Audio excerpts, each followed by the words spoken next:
So the Russians decided to pursue a smaller, or to pursue smaller objectives, to pursue a smaller encirclement or smaller encirclements, with the focal points being Severodonetsk and Lysychansk.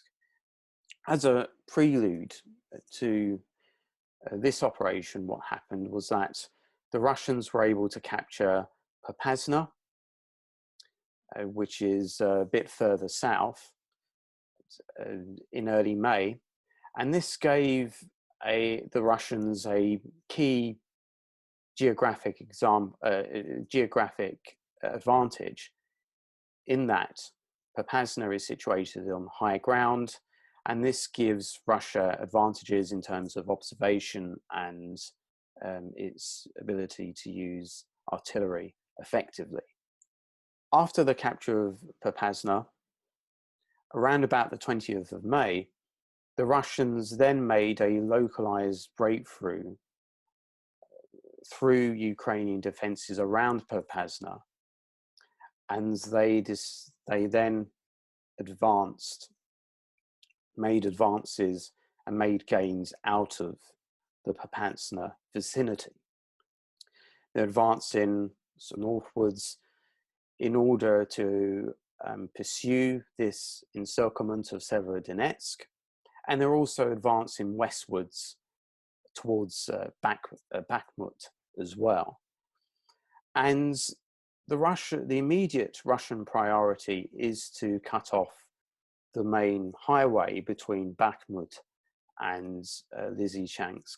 During this time, the Russians were also making advances in the immediate north, east, and south of Severodonetsk, which means that Severodonetsk is surrounded now on three sides, and it's just a case of the Russians making further advances in order to close off that fourth side.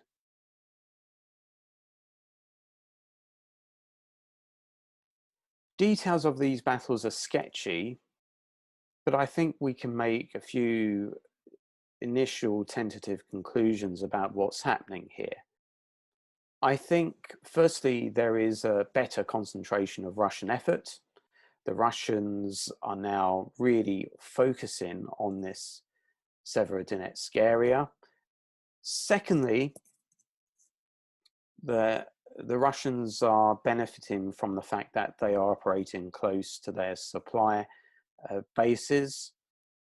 They're benefiting from the fact that Luhansk has a dense rail network, and that's probably the reason why the Russians have been able to sustain advances over the week. There also seems to be improvements in Russian tactics and in Russian combined arms warfare. I think more details need to emerge about that, but certainly the Russians are using artillery and rocket artillery to devastating effect in this area. There's also seems to be more air support as well, which would really help facilitate any advance. The other reason is that Russia has an advantage in terms of the terrain.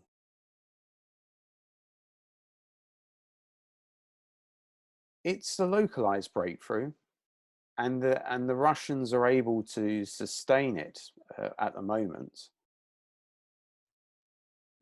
It demonstrates also that the Russians are learning, and they can be reasonably tactically effective as well. We also need to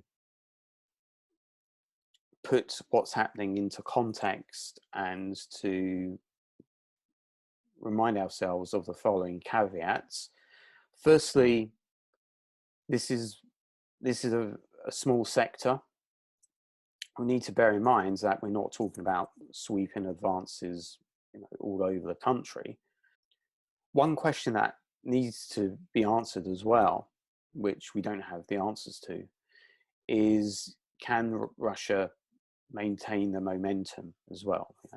Not least because Russia will encounter challenges very shortly.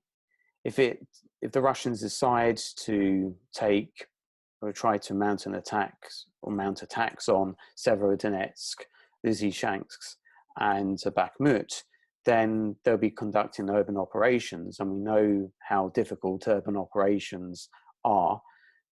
But certainly the last week has illustrated improvements in the Russian conduct of the war, and it illustrated that Ukraine still needs a considerable amount of help. Ukraine needs heavy weapons, it needs air defense systems, it needs artillery, it needs rocket artillery, it needs counter-battery radar, it needs tanks and armor and vehicles and so forth, it needs ammunition, it needs fuel.